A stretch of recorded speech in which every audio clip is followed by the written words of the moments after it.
Hello Radhe Radhe my YouTube family, welcome back to the channel Siddhima vlogs. कैसे हो आप सब? आई होप मेरी सारी यूट्यूब फैमिली बढ़िया होगी, मज़े में होगी। मैं भी बिल्कुल ठीक हूँ और मज़े में हूँ। आज डे है सैटरडे और बुलबुल आज जा रही है स्कूल विदाउट यूनिफॉर्म, क्योंकि आज इसके स्कूल में सेलिब्रेट कर रहे हैं बसंत पंचमी। क्योंकि कल संडे है तो स्कूल ऑफ रहेगा, तो आज ही सेलिब्रेशन करने वाले हैं। तो ये येलो ड्रेस पहन के गई थी। तो ये छोटी सी मैंने क्लिप ली थी, क्योंकि बुलबुल ने कहा था मेरा वीडियो नहीं बनाओगे क्या, मेरा वीडियो नहीं बनाओगे क्या। तो बस सैटरडे को मैंने कुछ भी शूट नहीं करा था। सैटरडे को मेरा रेस्ट डे था। अभी मैं आप लोगों से मिल रही हूँ संडे मॉर्निंग में। हाँ जी, आज है बसंत पंचमी, संडे भी है, बसंत पंचमी भी है। तो आपको थोड़ा सा मैं लेट ही हो गई हूँ। वैसे तो मैंने कम्युनिटी में पोस्ट डाल दी थी। तो आप सभी को बसंत पंचमी की हार्दिक शुभकामनाएं। माँ शारदे सबको सद्बुद्धि दे, सबको शिक्षा दे, सबको खुश रखे। तो जी यहाँ पे और सुबह सुबह ही जब देव जी ने पूजा करी थी ना, तभी मैंने पीले चावल बना दिए थे। तो बसंत पंचमी के दिन पीली कोई भी मिठाई का भोग लगाना चाहिए माँ शारदे को। तो मैंने घर पे ही पीले चावल बना दिए थे, हर साल ही बनाते हैं वैसे तो मैंने सुबह ही बना दिए थे आज जब देव जी ने पूजा करी थी। तो बस सुबह की पूजा हो गई है और अभी चल रही है यहाँ पे दोपहर के लंच की तैयारी। अच्छा, लंच में आज मैं बना रही हूँ सिंपल से इडली सांभर। इडली मैं बना रही हूँ सूजी वाली। इनको बनाना बहुत आसान है, कोई भी तैयारी नहीं करनी पड़ती पहले से ही, मतलब ये इंस्टेंट बन जाती है। वो चावल और उड़द वाली के लिए तो रात से ही तैयारी करनी पड़ती है। और ये ही मतलब सबको पसंद भी आती है। सूजी वाली इडली बड़े शौक से खाते हैं, चावल वाली से मतलब ये ज़्यादा अच्छी लगती है मेरे घर पे सबको।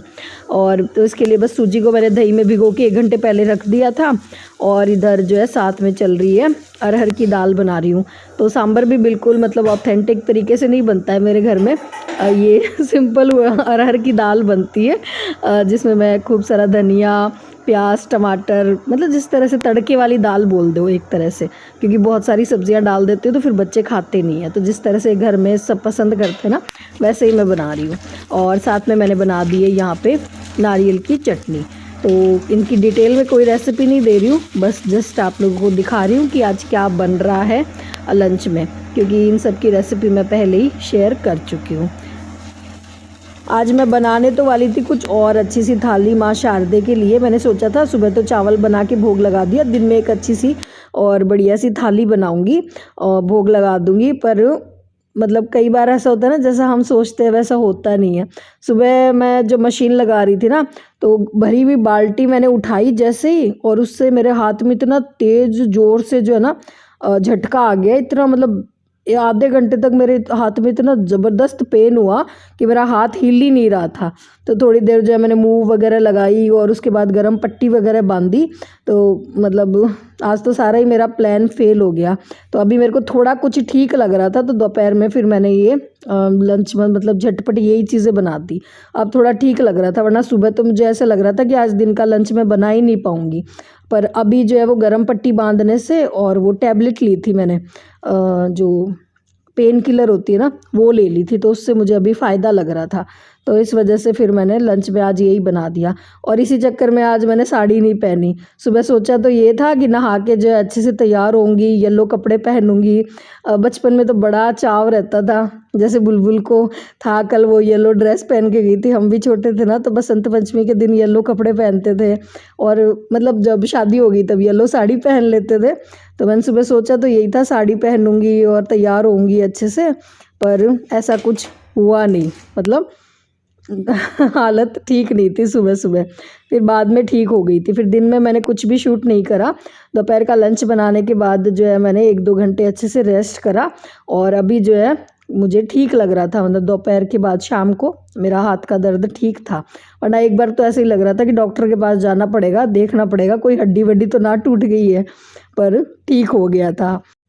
अच्छा जी, अभी शाम का टाइम हो गया और मैं कर रही हूँ फेशियल हेयर रिमूव। और बहुत बारी मेरे पास सवाल आता है कि दीदी आपके चेहरे पे बाल नहीं है क्या? तो जी मेरे भी फेशियल हेयर है, ऐसा नहीं है नहीं है। तो मैं कई बार तो घर पे ही रिमूव कर लेती हूँ, कई बार मैं पार्लर में करवा लेती हूँ। तो पार्लर जाने के लिए अभी टाइम नहीं था, तो घर पे मैं किस तरीके से करती हूँ वही मैं बता रही हूँ। तो यहाँ पे मिल्क वाली वैक्स मैंने ले ली है और उसको मैंने मेल्ट कर लिया है। डायरेक्ट गैस पे आपको मेल्ट नहीं करना है, जिस तरह से गर्म पानी में मैंने रख के उसको पिघलाया है ना, वैसे आपको पिघला लेना है और बहुत ज़्यादा गर्म नहीं करना है वैक्स को, हल्का सा आपको गर्म करना है, ठीक है। और ये देखो फेशियल हेयर, किसी ने कहा था दीदी आपके चेहरे पे नहीं है क्या? नहीं जी है, होते हैं, सबके ही होते हैं, बस वही है कि कैमरा की क्वालिटी अगर बढ़िया हो, थोड़ा सा अगर फ़िल्टर लगाओ तो दिखाई नहीं देते ढंग से। आज मैंने पास से दिखा दिए हैं, तो मेरे भी फेशियल हेयर है और इनको टाइम टू टाइम जो है मैं घर पे ही रिमूव कर लेती हूँ 10-15 दिन से। तो बस इस तरह से आपको ये, हाँ ये वैक्स जो है ना आपको मिल्क वाली लेनी है, फ्रूट वाली वैक्स मत यूज़ करना चेहरे पे, बहुत ज़्यादा चिपचिपी होती है, निकालने में बड़ी दिक्कत होती है। तो बस इसको वैक्स को हल्का सा आपको गर्म कर लेना है और जहाँ जहाँ पे आपके फेशियल हेयर है वहाँ वहाँ पे इसको आपको लगाना है। और ये जो स्ट्रिप्स आती है ना, ये कहीं भी मिल जाएगी आपको, तो बस इसको लगा के और जहाँ हेयर की ग्रोथ है उसके अपोजिट साइड में इनको उखाड़ना है, ठीक है।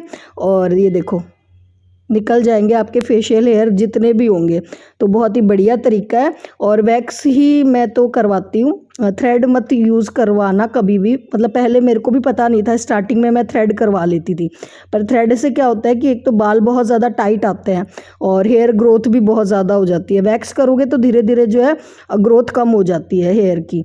और इधर ये देखो अच्छे खासे कितने सारे बाल निकले, क्योंकि बहुत दिन हो गए मुझे पार्लर गए हुए, तो बस जब पार्लर नहीं जाना होता तो मैं घर पे ही कर लेती हूँ इस तरह से वैक्स।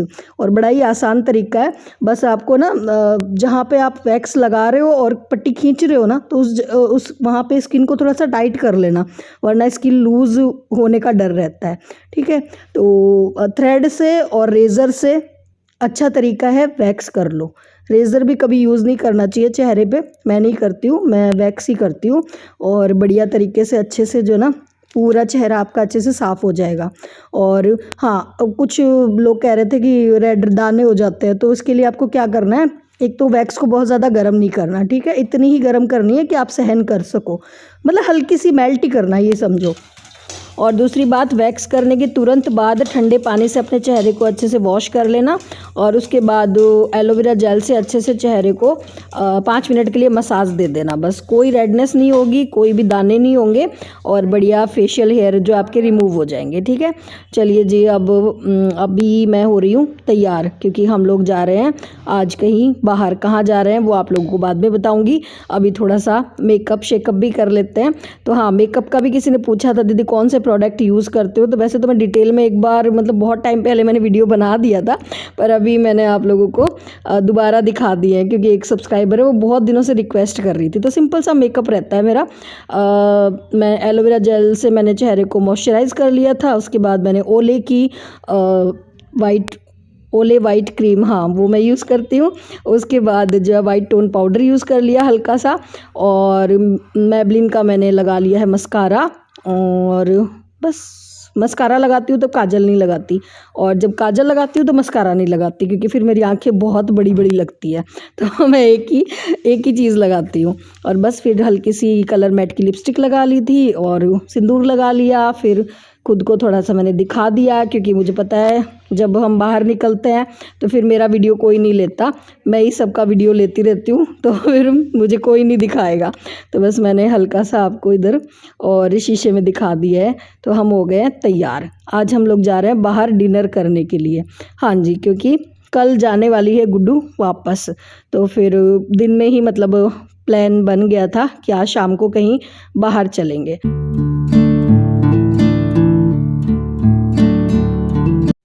अच्छा, सर्दियाँ भी अच्छे खासे हमारे मज़े ले रही है। अभी एक हफ़्ते पहले तो बिल्कुल ठंड नहीं थी और अभी 2-4 दिन से मौसम बिल्कुल चेंज हो गया है। सुबह तो कोहरा रहता है और अभी रात को भी अच्छी खासी ठंड हो जाती है। तो आज बढ़िया वाली ठंड थी, तो हमने टेबल अपनी अंदर ही बुक कर ली थी, क्योंकि बाहर तो ठंड थी। और इधर दिरजी लगे हुए थे अपने क्रिकेट मैच में। इनको क्रिकेट के जब मैच आ रहे होते हैं ना, तो इनको कुछ दिखाई नहीं देता। फिर हमने बड़ी मुश्किल से इनका मैच छुड़वाया था। मैंने कहा ऐसा है कि थोड़ा सा फैमिली के साथ जो है इंजॉय कर लें। और इधर जी सबने अपनी पसंद से कुछ ना कुछ ऑर्डर कर दिया था, तो बस अब हम लोग यहाँ पे डिनर एंजॉय करेंगे। और हाँ, साथ में मुझे एक बात जो है क्लियर करनी थी।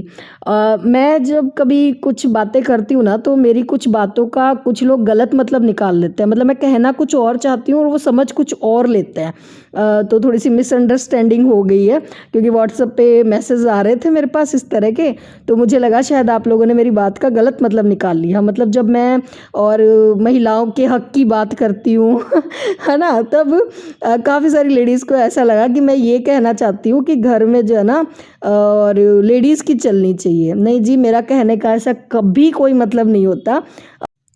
एक बड़ी पुरानी कहावत है, इतिहास गवाह है, जहाँ पे जनानियों का बोलबाला होता है ना, यानी कि गधी आगे बंदा सर हिलाता है ना, वो घर कंजरखाना हो जाता है। मतलब कि मतलब जिस घर में लेडीज़ की चलती है। तो मैं ये नहीं कहती कभी भी कि लेडीज़ की सुनो मत। मैंने हमेशा ये कहा है कि लेडीज़ की सुनो, उनकी बात सुनो, समझो भी, पर करनी बंदे को हमेशा अपने मन की चाहिए। क्योंकि लेडीज़ सोचती है इमोशनली और बंदे सोचते हैं प्रैक्टिकली। और जब हम इमोशनली सोचते हैं ना, तो हम कई बार कई चीज़ें गलत कर देते हैं।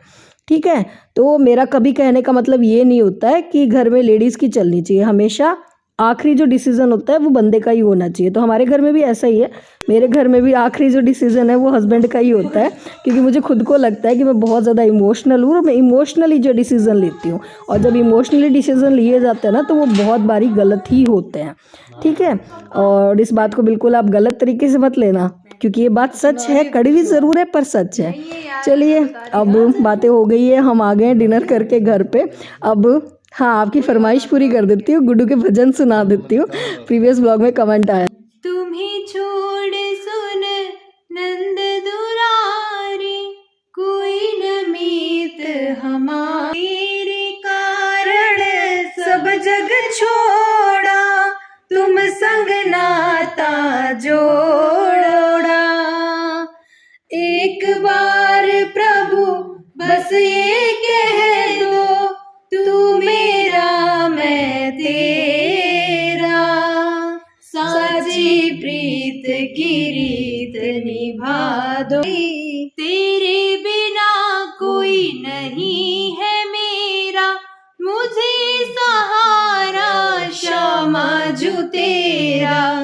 क्षमा करो भई जो चूक भारी, हे राधा रानी ये श्यामा प्यारी, हे लाडली सुध लीजे हमारी, हे राधा रानी ये श्यामा प्यारी, हे लाडली सुध लीजे हमारी, हे राधा रानी हे श्यामा प्यारी, रानी हे श्यामा प्यारी।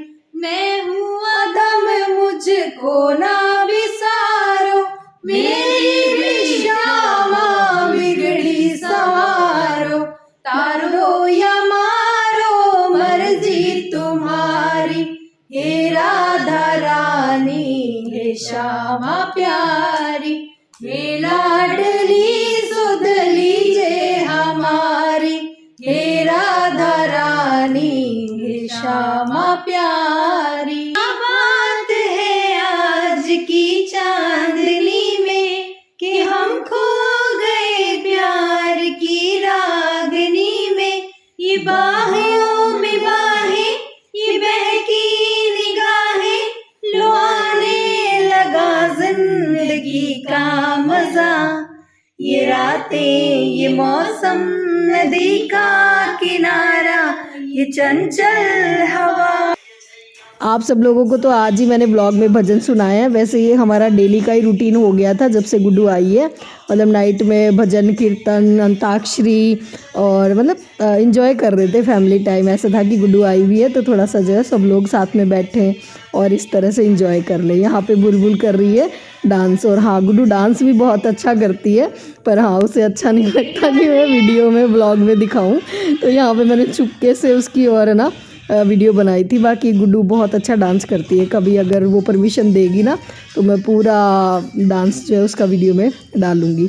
यहाँ तो उसको पता नहीं चल रहा था, मैंने चुपके से बना ली थी वीडियो। चलिए जी, इसी के साथ करूँगी इस वीडियो को यहीं पे एंड। आज का ब्लॉग पसंद आया हो तो लाइक शेयर सब्सक्राइब करते हुए जाना। फिर मिलूंगी एक नए ब्लॉग में, तब तक के लिए tata bye bye, Radhe Radhe.